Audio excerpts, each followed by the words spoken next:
В лето 1675 года у слияния рек Исеть и Арамилка был заложен Острог, самый южный форпост российского государства на границе с башкирскими землями – Арамильская слобода.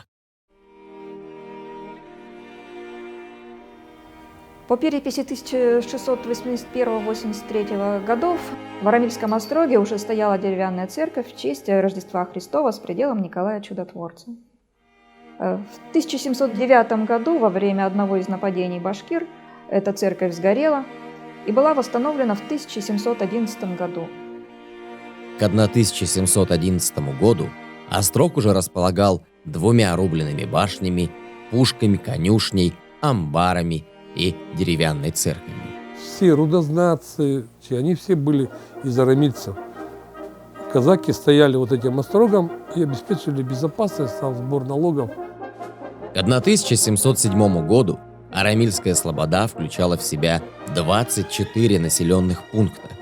И именно на ее землях в 1703-1726 годах были основаны Уктусский, Елизаветинский, Верхесецкий, Екатеринбургский и Сысерский заводы, давшие в дальнейшем развитие уральских городов Ревды, Сысерти, Полевского, Мраморского, Первоуральска и Екатеринбурга.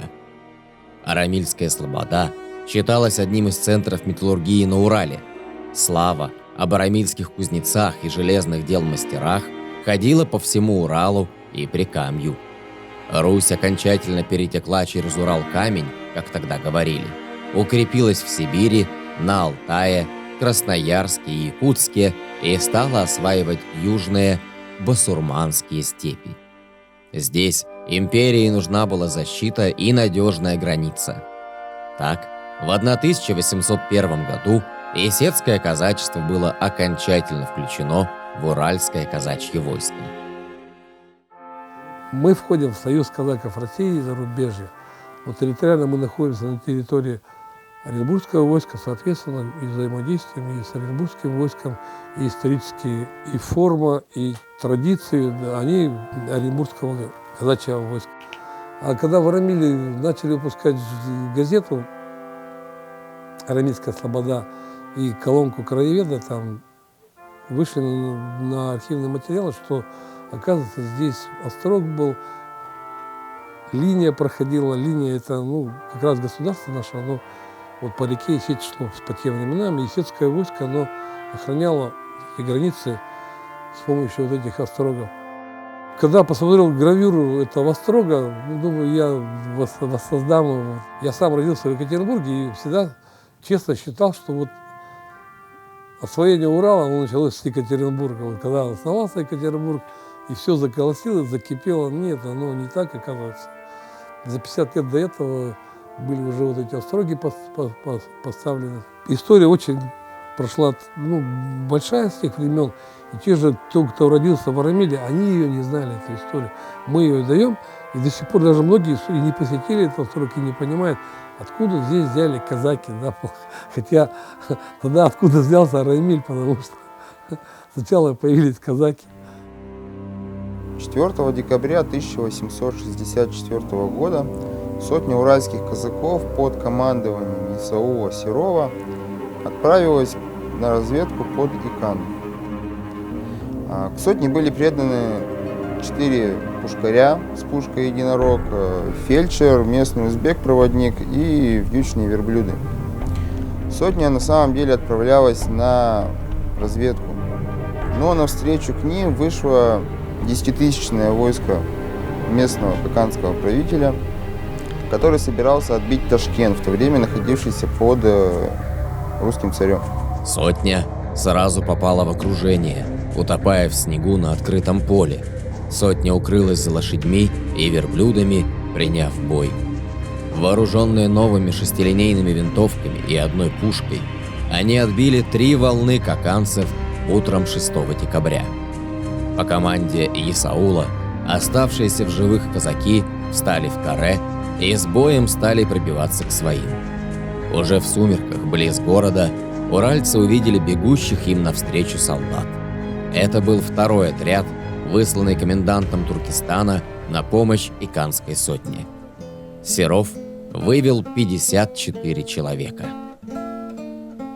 И в память об Иканском сражении Исаулом Хорошкиным была сложена песня «В степи широкой под Иканом». В степи широкой под Иканом нас окружил каканец злой, и 3 суток с басурманом у нас кипел кровавый бой. Мы отступали, он за нами толпами, тысячами он шел, он путь наш устилал, телами кровь струил на снежный дол. А казаки все решения принимали сообща, то есть это прообраз демократии, который был придуман тогда уже и практиковался довольно-таки успешно. То есть любое решение, знаковое для какой-то казачьей общины, могло быть принято только на кругу единогласным голосованием. То есть все 100% членов общины должны были проголосовать «за». Если хотя бы кто-то был не согласен, то есть решение не принималось. Сидели до тех пор, пока решение не будет единогласным. Чтобы впоследствии не было споров. Чем это объяснялось? Тем, что казаки, проголосовав за то, чтобы, допустим, пойти в поход, они никого после этого не могли винить в том, что их кто-то заставил. Кроме того, атамана выбирали они себе сами. То есть атаман является исполнительной властью. Соответственно, если казаки приняли решение на кругу идти в поход, и атаман сказал, выходим, допустим, 4 декабря, то есть никто из казаков не мог возражать ни против решения идти в поход, ни против решения атамана идти 4 декабря. Потому что ты сам за это проголосовал. Когда проводится круг, там есть сидят старики, они отдельно. Старики — это которые уже люди уважаемые в годах, которые активно не участвуют. Но они имеют право заблокировать любое решение атамана, скажем, если они по силу своего опыта и возраста понимают, что это будет, этим решением будет нанесен вред конкретному обществу. Заповеди казака. Казаки все равны в правах. Честь и доброе имя для казака дороже жизни. По тебе судят обо всем казачестве и твоем народе. Служи преданно своему народу, а не вождям. Держи слово казака дорого. Держись веры предков, поступай по обычаям своего народа. Чти старших, уважай старость. Погибай, а товарища выручай. Будь трудолюбив, не бездействуй. Береги свою семью, служи ей примером. Церковь и священство играли большую роль в жизни казака. Многие события казачьих традиций были привязаны к православным праздникам.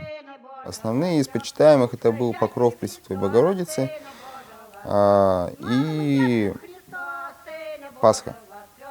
Соответственно, после Пасхи у нас через неделю есть такой праздник Антипасха называется, то есть в народе он назывался Красная Горка.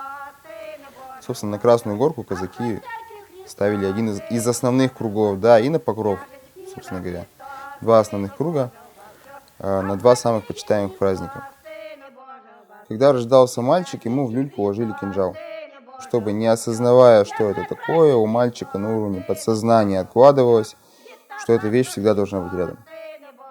Еще из традиций, относящихся к детям, практиковавшихся на многих территориях, где жили казаки, обряд инициации. Обряд назывался «посажение на коня». В этот день после причастия в храме крестный отец и родная мать садили ребенка на коня и обводили его вокруг храма. Затем передавали малыша на руки отцу, говоря: «Был маменькин, стал папенькин сынок». Таким образом, мальчик был посвящен в казаки. Поэтому обычаю, к слову, еще гадали. То есть считалось, что если мальчик с коня покатится, значит убит будет. Если за гриву схватится, значит будет жив, значит конь его из боя вынесет. Война, война, гордая женцы женой. Казачья изба начиналась с печи, в которой готовили еду, а на самой печи спали дети. Посредине избы стоял стол. В левом углу был красный угол – божница. В правом углу размещалась кровать, покрытая байковым или сшитым из лоскутков одеялом. У кровати обязательно висела казачья справа и оружие хозяина, чтобы ночью, в момент тревоги, он мог быстро собраться. За столом рассаживались в определенном порядке. На почетном месте сидел глава семьи, а по краям – жена и дети. Пока жена выставляла еду на стол, дочь помогала матери. После того, как стол был накрыт, они молились. Затем глава семьи резал хлеб, и только потом принимались за еду. Территория станицы Арамильская Слобода – действующее казачье подразделение Исетской линии Оренбургского казачьего войска. Здесь проходят казачьи встречи и круги казачьего войскового подразделения, атаманом которого является Василий Николаевич Стародубцев, потомственный родовой казак. Он же, вместе со своей семьей, является основателем этого этнографического центра. Ой, за Уралом, за рекой, ой, там казая гулял.